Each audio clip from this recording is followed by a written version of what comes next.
What's up? It's your boy Leezy the Gifted. This is Writer's Block Entertainment, and you're listening to KCSCradio.com.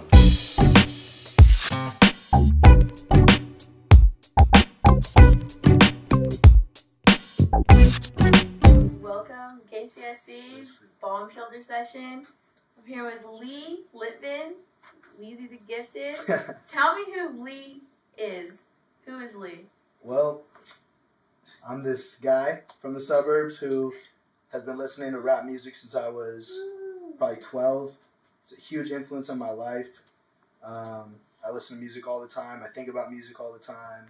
I dream about music all the time. I don't know. I'm a guy who loves music a lot. Very open to listening to all types of different music. I don't know. Music's a big influence on my life, honestly. So who am I? I'm a guy who likes music a lot and sports. I've been hooping since I was 2.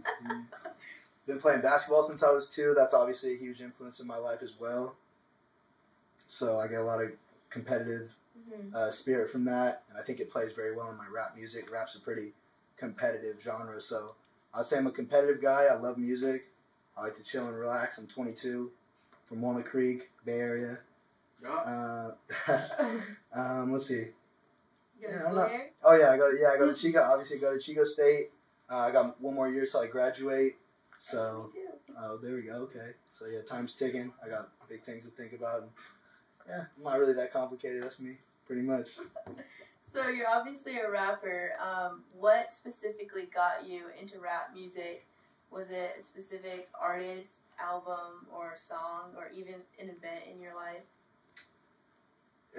When I first started, listening to hip-hop music, my mom actually signed me up for hip-hop dance classes when I was 11. Or, I'm sorry, I was 10. It was in Oakland. And I lived in Walnut Creek, and Walnut Creek is pretty suburban, pretty ritzy. I know, yeah. You know, but Oakland's a completely different kind of town. And I used to, go through the Caldecott Tunnel, and I would go to hip-hop dance classes, and it was cool. To be honest, I was the only white guy dancing there. I was the only white kid dancing there. I was going to ask you about that. Yeah. But everyone looked at me like we were all the same. And it was weird in a cool way. And they opened me up, and I learned how to express myself with my body through hip hop. So it just gave me a good feeling. It was that's how I was introduced, not to hip hop the music, but the culture. It's way bigger than just pressing play and listening to something. It's a culture. That's a really good point. Yeah. So that, and then the first rap song that I looked up and loved and liked was Thug Mansion by Tupac, and it was because we were listening to it on the radio, 106.1 KMEL on the way to class, and I was like, you and your mom? Yeah, me and my mom. Your mom gets down to hip hop. Yeah, my mom's a Zumba. Yeah, my mom's a Zumba teacher actually right now. So that's where she gets all. Playing Work by Rihanna. Yeah, I showed it to her actually. She loves that song. Yeah, so my mom's actually a big influence on me too because she loves hip hop, she loves jazz, she loves ballet. She's open to all types of music, and she introduced me what hip hop is and what dance is. So I would say hip hop classes, and then the first song I ever heard was Tupac, Thug Mansion. My first favorite artist was 50 Cent. I loved 50 Cent. Wow, West Coast, East Coast. Yeah. Wide spectrum at a young age. Back then, I had no clue what any of that was. I was just listening to it. I didn't even know who I was listening to sometimes because they just played in the classes, and I was moving my feet, moving my arms. I was like, this is cool. That's it. That's awesome. That's awesome. So why should people listen to your music? There's an abundance of rappers in Chico, even in NorCal. So what makes your music stand out? Yeah, that's a hard question. It's tough. It's what we think about all the time. Why am I better? It's a business thing that we have to think about too. To be honest with you, I can't speak on other rappers. I don't know what they're doing in the studio. All I know is I know what I'm doing. I know what we're doing. I know we work really, really hard. I'm not just the only one that goes to the studio. Both of my guys back here go with me. These guys have been with me. So I have a really great team. So we're able to put together really great music. I have positive influences in my life. I can say the music I put out is the best music I can possibly put out. That's what I for sure can say. I'll never release a song and think it's garbage at all. Everything I put out is I could not do this better. Maybe I'll look back on it and say I could have done it better. But at the time, this is the best thing I'm going to put out. So what I can say is, like I said, I can't speak on other rappers. I don't know what they're doing in the studio, and I don't want to, no disrespect. I don't know what they're doing. Yeah. But I know what I'm doing, and I'm working harder than I could work. Every day I go in the studio, I'm working harder. I'm in there longer. I'm putting time, I'm putting money, energy. Like, I work hard, and the music itself is connecting to people. That's also really important. It's not just like the quality of like the sound, but it's about the content. So this latest album I just put out, Mind State University, is all about connecting with college students. Because I've never once heard any rap albums that are like specifically about college. Like, obviously Kanye's College Dropout, it's about college, but it's that's college dropout. Like, there's a difference between like, and no, obviously no disrespect to people who don't think they should go to college. If you don't want to go to college, don't. It's like, different people do different things, but for people like me, us, who want to go to college, there's struggle in that, and we don't get spoken for. They just think, oh, you're going to school. Like, that's an amazing opportunity. It is. We're blessed to be there, but there's still struggle. We still want to work hard. Like, people like you want to be at the radio station and you got school. Maybe you want to make some money, get a job. I'm working. I got school. I got rap music. I'm trying to keep my body fit. There's a lot going on. Yeah. So what I would say is my music connects with people in a way that, I'll be honest with you, I haven't heard any other rappers connect with. No disrespect to them, but I just haven't heard it. Yeah, so, you're really fighting for the millennials. Yeah. All the stereotypes. Mm-hmm. Exactly. So, if people haven't heard your music, all over your SoundCloud and Facebook, and your graphic design on your cover arts, you have writer's block. So, can you explain what that is exactly? Yeah. So my dream is to have my own record label. Okay. So I figured I need to start making a brand as soon as I can. I already got a great team with me. So what are we going to call ourselves? I thought, what makes us all?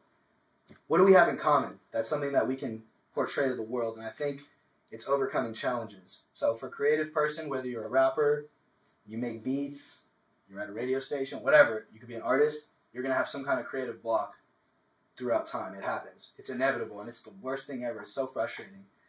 But it's a challenge to overcome, because everybody gets over their writer's block or their creative block differently. Mm-hmm. Maybe you take a step away, maybe you just like keep pounding your head away. I don't know, different people work different ways, but the idea is writer's block entertainment, what we're all about, what I'm all about, is overcoming challenges. Something I learned in sports, like, you're not going to win every game. You're not. You're going to go to the gym and shoot for 3-4 hours for like 7 days a week. And you're going to go to the game and shoot a terrible game. Yeah. And you're going to be like, what was that? That's a block. You have to get over it. You have to. Or you can quit. But that's not what we're doing. You know what I mean? We're not quitting. Like, sometimes, like, when I talk, like, about things like that, I come off as really, like, aggressive, but that's what we are. We overcome challenges. There's no barriers in the way. It's all just something to come over. So writer's block entertainment, it's all about getting over your challenges, your writer's block, or whatever it may be. That's awesome. That's awesome. So, one of Mind State University's theme is fighting conformity of the education system.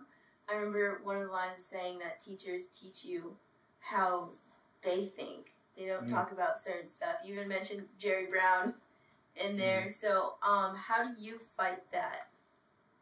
Especially since you being a college student. Right. Do you think you're already conforming? That's a good question.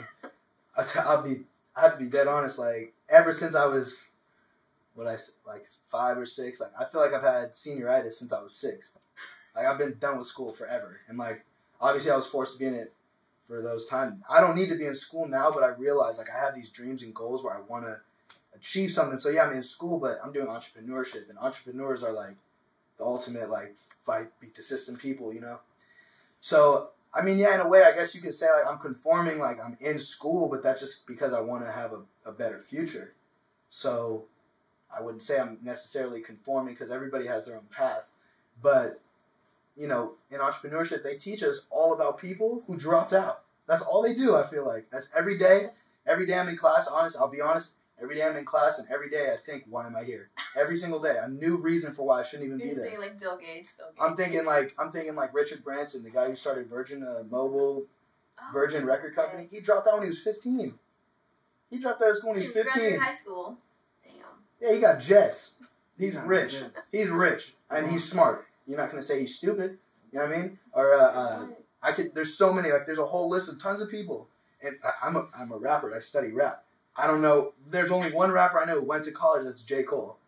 And, like, he just killed it. But Jay-Z didn't go to college. Not like he's really using it, though. Yeah, no. Not really. So, I'm here doing it. But I have, like, when you're in school, like, you have to have your own dreams. You have to, I'm not going to say, like, tell people what they have to do. Like, this is just my recommendation. You should have your own dreams and goals and ambitions. Like, if you want to be a computer science major because you really love being there, do that.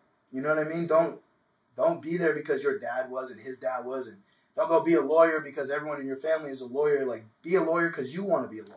You know what I mean? No one in my family is a rapper. I can tell you that.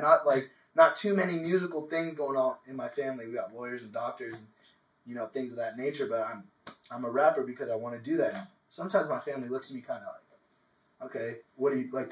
They're squinting their eyes at me, sort of like metaphorically. Like, what? But I don't know, whatever. Do what we love. Yeah, whatever. Like, if I fail epically, I'll get back up. Writer's block, we get back up and get right back to it. I don't know. Like, that's what you should do. You don't have to like conform to what everybody says. Because if I did, I don't know. I'd probably be miserable. Exactly. What was your favorite track to write and record? Off Mindstate? Yes. Whew, that's hard.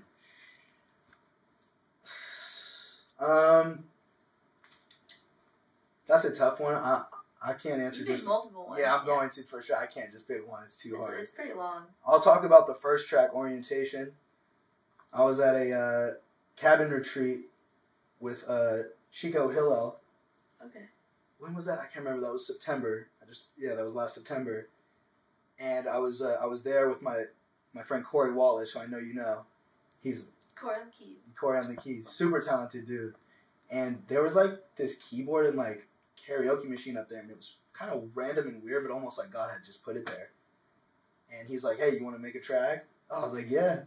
I went upstairs and like, I don't want to get too detailed, but like I got this certain text message from somebody, and I was like, "Oh," kind of put me like, I'll be honest, it kind of put me in my feelings. And he was playing the keys, and I was like, "Okay." And I looked up, and like I looked through the what are those windows called in the ceiling, like a skylight or something? Yeah. And I just saw a tree, and I just started writing. They say they don't believe, I just let them leave. The dreams can't see past the top of the trees. Like, you know what I mean? And I was looking up, and I had this text, and I had these melodies that Corey was playing. It took us like a month. We just did we say we did plastic surgery to that song because we just kept on adding to it. And then recording it was cool because like I ended up doing the hook. Originally we were going to have someone else do the hook. Didn't quite work out, but I said, fine, I'll do it, whatever. I can try, you know? And I did it. So that was a fun process. Yeah, I didn't know you could sing. Yeah, I didn't either, but I just said, I got to do it. Yeah, rappers find out. I hear a lot of rappers. I'm like, oh, they don't really sing that well, but they sound good on their own tracks, you know? Yeah, exactly. But that one and then Make Time, that's the oldest standing song. Like, the album has been worked on for 2 years, and that song's the only song that was worked on from the first year. Every other song is from the second year. And I wrote it, I wrote it like in the midst of a situation that was going on. Like, if you listen to the song, like, you'll know, like, I'm talking about my grandma and how, like, I missed this trip to go out to Houston, Texas to visit her because I just really wanted to make money. And it was, what a mistake, like, biggest mistake, because she's gone now. You know, it's all right, she's gone, but I look back and I'm like, man, you have to make time for the most important things. You got to know what's important. So writing that song was crazy, and then recording it, I honestly recorded it in my house in Walnut Creek before I knew what any, like, big recording studios were. And I had my friend Ben Bogan. He and I have been like friends since we were 2. He sang on a song. He's super talented. He's about to go on Broadway. And then, we recorded it in like 2 days. I mixed it, sent it to my guy to master it, and it is what it is now. And it's just to see that song come to fruition after 2 years, like, it's crazy. It's cool. It gives me chills to think about it. So awesome. I'll probably say those 2 songs.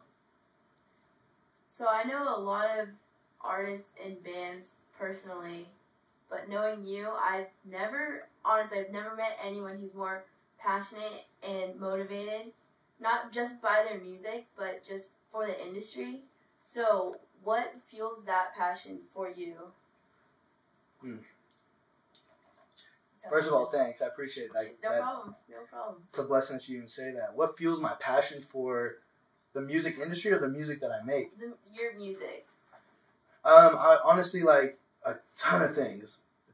I'll try and narrow it down as best I can, but for sure, like, what inspires the music is like my emotions. My emotions are inspired by the things that I see, the stories, the people I'm around. And I just try and take those things and tell a story with it because that's how I cope with this thing we call life. Like, we all need something. That's, again, like, that kind of goes back to the conforming. You can't conform too much. If you do, you're not going to be able to escape and just learn about yourself.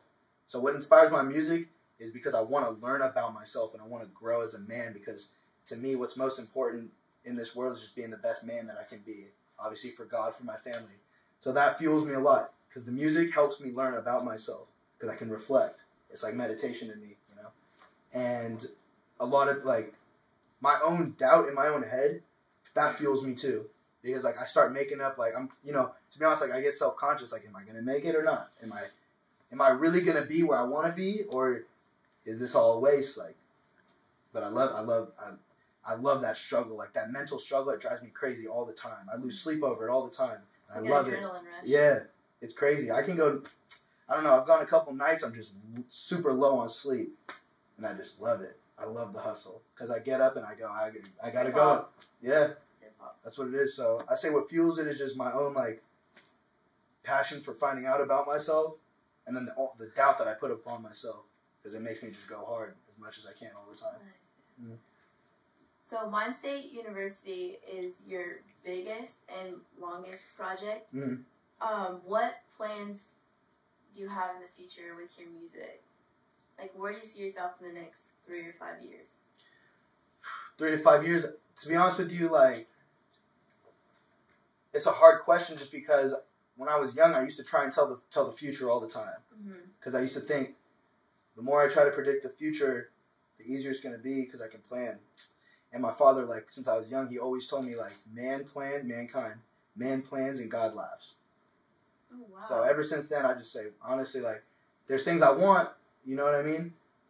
There's things that I want to have happen with my music, but I don't know, I've just been realizing lately since I've been living in the present, I hear a beat, I write to it. Okay, cool, this is dope. I'm going to go to the studio. Let's go. All right, this is sick. I'm going to pay for it to be mastered. This is sick. I don't know, I just take things one step at a time because I'm like learning. So one thing for sure, I want to run my own record label. I want to put on for other people. You know, no doubt I want all my homies, whoever is with me, my brothers, everyone back here, they're going to be winning. If you're with me up to that point, Writer's block. everybody, Writer's Block's eating. Absolutely. Like, you know, sorry if I sound cliche, but like that's what it is. Fact. We're going to eat. Even if it's not with music, honestly. So my plans for the future, it's hard to say. I sound like a little like I haven't connected the dots because I honestly have not connected the dots. But one thing for sure, like a pretty good short-term goal is I want to really like establish like my brand and my style with my music. Like what kind of rapper am I going to be? Who am I going to be? How are people going to perceive this music? What character am I going to step into? Am I going to be, I don't know. There's a lot of questions bouncing in my head, and I think things are working themselves out. But yeah, 3 years from now, I don't know. Honestly, I don't. Why plan it? Like, something's going to be good because 3 years ago, I didn't think I'd be here at a radio station. Yeah. This is dope. This is way bigger than I thought. Like, this is cool. So I think, like, in terms of, like, what I'm going to do with the future, I honestly don't know. But one thing I always try to work on is be in the present moment and have a vision. Like, have hope. Have some kind of, not even hope, I don't like to use the word hope, but, like, have that drive to just keep going hard. Like, I don't know. I just want to keep the vision. Yeah. So I don't know what's going to happen, honestly. God's going to put me in the right place. So I know that for sure. I know you've played some shows in the past. Mm-hmm. I know you performed last night, actually.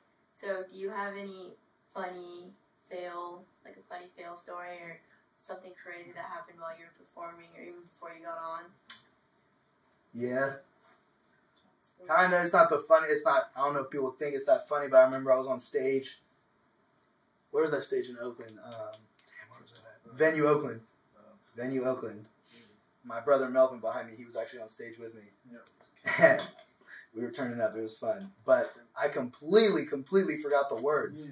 So one of my songs, it was Be Proud Of. It's on Mind State. Writer's block. Yeah. I had a brain fart is what I'll probably say. I just forgot. The beat's going and I'm like, oh, I'm like grabbing the mic. I'm like, and honestly, I was like, you know what? Play it off. Fake it till you make it. So I just started bumping my head and I did the whole clap. Like I wasn't supposed to start. Like a 3-minute intro. And I swear I just did a different verse. It wasn't even that. I did a completely different verse. I knew the second one. I kept going. And then actually in that same set, like right before, I did the hook like too long. So like I was like rapping the hook and I was like hearing the instrumental. I was like, oh shit, the verse is already supposed to start. My bad. I swear, like I just messed up hella bad. People didn't even notice. I just played it off. Like I've heard some crazier stories, but hopefully, I don't know. Hopefully, I just bounced back. That's funny. That's funny. Are you going to be playing any local shows to promote Mind State University? Like right now in Chico, I don't have any shows lined up in Chico, but when I go back to the Bay Area, I got things lined Chico, up. you got that. I know, I want to be here. Like I need to go out and make the connections the best I can. I know especially since students is your demographic. It's prime over here. Exactly. This is exactly who I wrote it for. So, yeah, I mean, I need to. You're right. I'm not perfect. I got things I got to work on. I definitely need to do a show here. But I know for a fact when we go back to the Bay Area, like it's all right. It's good. Like we got things lined up, venues lined up. I know who to talk to. I know where to get my tickets. Who to go. Like so, Bay Area is cool. But you're right. I need to be here because this is where I live. This is where I do the music for. So, yeah, I got to work on it. You're right. And one last question. Who do you think would win in a freestyle? Kendrick or Logic? Off top of the head? Yeah, freestyle. I think Kendrick. It's not even close to me. What? Have you seen Logic's freestyle? Yeah, but I have have the Rubik's Cube. I mean, I've seen that. Freestyling. I mean, I've seen it, but like, I don't know. Kendrick's older. He's been rapping longer. I've heard him freestyle too, and it's kind of incredible. But Logic, that's a tough one actually. I don't know. Yeah. Logic's Here's the thing. I like Kendrick, so I would like him to win. So I guess that's probably why I said that. Off the top of the head. Yeah. And we're talking battling each other or just comparing? No, just comparing. Oh, okay. If you want to make it a battle, go ahead. I think Kendrick would win a battle. I still think Kendrick would win, honestly. No disrespect to Logic. He's hella dope. I just am starting to get in his music. Yeah, I'm hella late, I know, but he's really good. Amazing. And he's very inspirational to me, but I'm sorry. I think Kendrick. Yeah. Honestly, yeah. Exactly. Well, thanks for coming in. Hey, I'm glad you're able to make it. Appreciate it. Writer's Block. Writer's Block right back here. Can I shout them out right here? This is Marquise Waters right here. Brother Melvin Jaguna, a.k.a. KYNG. Lady Liberty right here. And Algie Smith. You've probably seen them in the photo shoot. On the left, photo shoot for Be Mine. On the right, photo shoot for Grown. These are my favorite people in the world. So shout out to the team. Yeah. What's up? It's your boy Leezy the Gifted. This is Writer's Block Entertainment. And you're listening to KCSCradio.com.